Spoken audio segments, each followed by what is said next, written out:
नमस्कार, मैं मृदुला श्रीवास्तव सी न्यूज भारत में आपका स्वागत करती हूं। वक्त हो गया है न्यूज आवर का। Local self government engineering department व जल निगम पेंशनर एसोसिएशन ने प्रेस वार्ता कर पेंशन संबंधी समस्याओं के निराकरण के लिए योगी सरकार से मांग की है। पेंशनरों को राजकीय पेंशनरों की तरह कोषागार से पेंशन न दिए जाने, कभी भी समय से पेंशन न मिलने एवं महंगाई राहत भत्ता न मिलने समेत 7वां वेतन आयोग के अनुसार पेंशन न दिए जाने की गंभीर समस्या को मुख्यमंत्री योगी आदित्यनाथ से जल्द हल कराने की मांग की है। इस अवसर पर एसोसिएशन सभी पदाधिकारी मौजूद रहे। Local self government engineering department के अधिकारियों और कर्मचारियों को बिना सहमति के जल निगम में सरकार ने मर्ज कर दिया था। पेंशन, ग्रेजुएटी समेत सभी सुविधाएं देने का आश्वासन भी दिया जो उनके जल निगम में मर्जर के पहले सरकारी कर्मचारी और अधिकारियों को मिलता था, जो नगर विकास विभाग के संवेदनहीन अधिकारियों के जरिए नहीं दिया जा रहा, जिसके चलते local self government engineering department व जल निगम पेंशनर एसोसिएशन आज गंभीर समस्याओं से जूझ रहा है। पेंशनर्स एसोसिएशन के अध्यक्ष अवध बिहारी मिश्र बताते हैं, जल निगम एक्ट के तहत 1975 से 1980 तक रिटायर हुए अधिकारियों और कर्मचारियों को उनकी पेंशन उन्हें राजकीय कोषागार में मिलती रही, लेकिन 1982 में महालेखाकार उत्तर प्रदेश इलाहाबाद ने मर्ज हुए अधिकारी एवं कर्मचारियों की पेंशन व्यवस्था जारी रखने के लिए शासन की ओर से मंजूरी मांगी थी, लेकिन कोई जवाब न आने की वजह से जल निगम के शासकीय अंश से भुगतान दिए जाने लगे। साथ ही जो सेंटेज यानी शासकीय अंश 22% का होता था, जिसे 1998 में शासन ने 12.5 कर दिया। इसी वजह से जल निगम की आर्थिक स्थिति बिगड़नी शुरू हो गई। बहुत ही परेशानी हो रही है। हम लोग पेंशनर्स हैं जो LSCD में अपॉइंट हुए थे और जल निगम बनने के बाद जल निगम में मर्ज हो गए हैं 1975 से, और रिटायरमेंट के बाद जो है 1975 से और 80 तक जो रिटायर हुए थे उनको ट्रेजरी से पेंशन मिलती है, और जो सरकारी पेंशनर्स हैं उन्हीं के हिसाब से सारे जो लागू होकर उनको पेंशन मिल जाती है। लेकिन उसके बाद जो है जो रिटायर हुए हैं लोग, उनको पेंशन जो है जल निगम के द्वारा दी जाती है, और ये पेंशन जो है वो हम लोगों को पूरी पेंशन नहीं मिल रही है। सप्तन वेतन आयोग के हिसाब से पेंशन मिलनी चाहिए थी, लेकिन फ़िलहाल वो 6 वेतन मान के हिसाब से पेंशन दे रहे हैं। उसमें भी जो DNS रिलीफ है वो 212% मिलनी चाहिए थी, जो कि जल निगम रूरल में 196% और जल निगम अर्बन में 189% दे रहे हैं, और पेंशन भी हर महीने समय से नहीं मिलती है। जल निगम अर्बन में पेंशन जो है वो 4 महीने से नहीं मिली है। पिछली पेंशन जुलाई की मिली है अभी हाल में, और जल निगम रूरल में नवंबर की पेंशन भी हाल में मिली है, अक्टूबर की पेंशन मिली है हाल में, और इस तरह से वो पेंशन लेट भी मिलती है। हमारी समस्या ये है कि हमको पेंशन जो है वो समय से मिले और पूरी पेंशन मिले।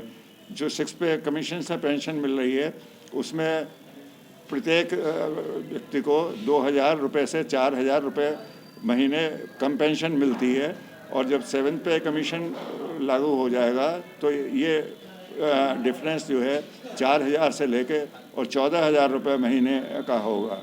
और जो इसके अलावा जो DNS अलाउंस बढ़ाया है 189% और 196, ये भी बहुत देर से बढ़ाया है, और इसका एरियर भी करीब करीब जो है 14 महीने की बेसिक पेंशन के बराबर है, जो कि अभी तक नहीं दिया गया है। इसलिए बहुत कठिनाई है, और हम लोग सिर्फ वो ही चाहते हैं कि जो हमें गवर्नमेंट पेंशनर्स को पेंशन मिलती है उतनी पेंशन मिल जाए और समय से पेंशन मिल जाए। इसके लिए माननीय मुख्यमंत्री जी के द्वारा आदेश भी किए जा चुके हैं, और उन आदेशों को नगर विकास विभाग में 3 मई 2019 को शासन आदेश भी जारी कर दिया गया, परंतु दुर्भाग्यवश 14 मई को ये आदेश नगर विकास मंत्री के द्वारा बिना कोई कारण बताए हुए रोक दिया गया है, जिससे हमें बहुत असुविधा हो रही है, और पेंशन भी जो है वो समय से इसलिए नहीं मिल रही है क्योंकि जल निगम में वो कहते हैं कि उनके पास धन का अभाव है।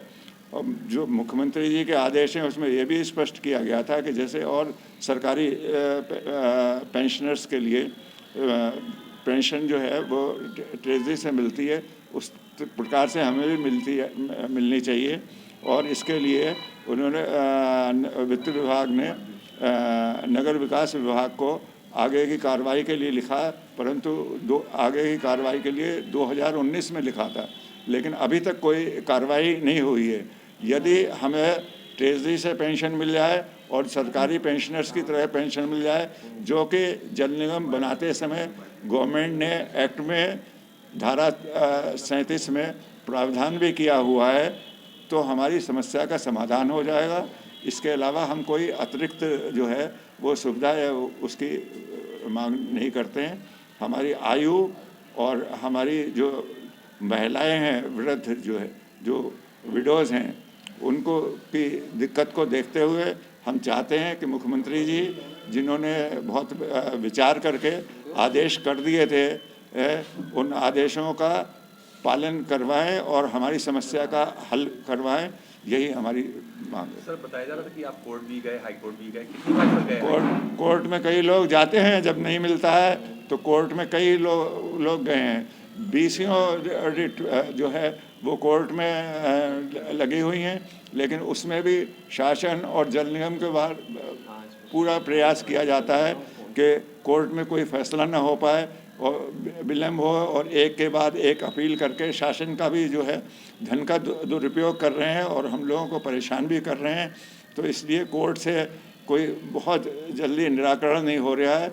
और आप बता रहे थे कि कई बार ऐसी स्थिति आई कि कोर्ट से आदेश आपका हो गया निराकरण के लिए, बावजूद नहीं हुआ, उसके बाद अधिकारी हटा दिए गए। सर, ये क्या था? नहीं, कोर्ट में एक्चुअली कई बार वो ये कह देते हैं कि कुछ समय दे के, 3-4 महीने का समय दे के, और ये कर देते हैं शासन के लिए कि आप इनकी समस्या का निराकरण करिए, डिस्पोजल करिए। लेकिन जब आदेश नहीं होता है तो उसमें हम लोग कंटेम्प्ट भी लगाते हैं कि ये नहीं किया गया है। उसके बावजूद भी कंटेम्प्ट के बाद वो लोग अपील करते हैं और वो हमें कोर्ट के चक्कर बहुत लगाते हैं।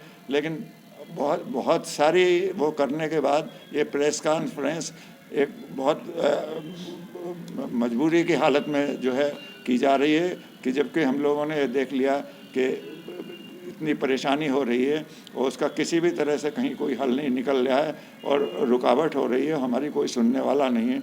इसलिए हमने ये माध्यम लिया है कि हमारी बात कम से कम जो है वो माननीय मुख्यमंत्री जी के पास पहुँचे, और जिन्होंने प्राइवेट स्कूल के टीचर्स तक के लिए जो है वो ट्रेजरी से पेंशन देने का प्रावधान कर रखा है। तो हम तो सरकारी नौकरी में नियुक्त किए गए लोग हैं, जिनकी उन्होंने आश्वासन भी दिया था जल निगम बनाते समय कि हमारी वही कंडीशंस और सुविधाएं रहेंगी, तो हमारे लिए भी ट्रेजरी से पेंशन दे दें और पूरी पेंशन दे दें। अपना परिचय दे दें। मैं Awadh Bihari Mishra, retired chief engineer, Uttar Pradesh Jal Nigam. शासन ने सेंटेज यानी शासकीय अंश 22% का 12.5 किए जाने के बाद जल निगम की आर्थिक स्थिति बिगड़नी शुरू हो गई थी, जिसके बाद 2004 में पेंशनरों को 7-7, 8-8 महीने की पेंशन देरी से मिलनी शुरू हो गई, जिसके बाद से पेंशनर परेशान होकर अदालतों के चक्कर लगाने को मजबूर हो गए। 2005 में पेंशन अदालत ने प्रमुख सचिव नगर विकास को यह आदेश दिया कि 1975 से 1980 में जल निगम में मर्ज हुए अधिकारी एवं कर्मचारियों को पेंशन कोषागार दी रही। उसी व्यवस्था को चालू कर इस समस्या का निराकरण करने का प्रभावी आदेश दिया गया, लेकिन शासन स्तर पर जल निगम की आर्थिक स्थितियों का हवाला देकर चुप्पी साध ली। फिर वर्ष 2005 में हाई कोर्ट ने और वर्ष 2008 में सुप्रीम कोर्ट ने पेंशनरों को राज्य कर्मचारी की तरह सभी सुविधाओं को देने के लिए आदेश दिया। इसके बाद अदालतों के प्रभाव की वजह से वर्ष 2008 में हाई कोर्ट में उत्तर प्रदेश शासन ने शपथ पत्र देकर सभी पेंशनरों को राज्य सरकार के अधिकारियों और कर्मचारियों की तरह सुविधा दिए जाने की व्यवस्था को कबूल कर फिर शासन ने चुप्पी साध ली। इसके बाद वर्ष 2017 में यूपी के मुख्यमंत्री योगी आदित्यनाथ ने भी राज्य कर्मचारी की तरह सभी सुविधाओं को देने का अप्रूवल दे दिया। इसके बावजूद भी वर्ष 2021 में शासन ने अध्यादेश लाकर जल निगम के पेंशनरों को शहरी और ग्रामीण 2 भागों में बांट दिया, जिसके बाद जल निगम अब 2 निगम और 2 मंत्रालय में बंट गया है। इससे शासन ने पेंशनरों को न्याय मिलने की आशा को और कठिन बना दिया। Local self government engineering department के करीब 4400 अधिकारियों और कर्मचारियों को जल निगम में सरकार ने मर्ज कर दिया था, जिसमें 700 पेंशनर ने बिना 7वां वेतन आयोग का लाभ के ही स्वर्ग सिधार गए और बचे हुए 3700 पेंशनर जो 80 से 90 वर्ष की आयु के हो रहे हैं, जो अभी भी शासन और अदालतों के चक्कर काट रहे हैं, जिनको 7वां वेतन आयोग के अनुसार वेतन समेत राज्य कर्मचारी की तरह मिलने वाली सभी सुविधाओं से कोसों दूर हैं। अब पेंशनरों ने इस गंभीर समस्या से मुख्यमंत्री योगी आदित्यनाथ से जल्द हल कराने की गुहार लगाई है। लखनऊ से सी न्यूज संवाददाता कवि तिवारी की रिपोर्ट। फिलहाल के लिए इस खबर में बस इतना ही। अगर आप अपने शहर या क्षेत्रीय खबरों पर निगाह बनाना चाहते हैं तो लॉग इन करें हमारी वेबसाइट www.cnewsbharat.com पर और जुड़े रहें दिन भर की खबरों के अपडेट्स के साथ। हर खबर आपके साथ, आपके हाथ।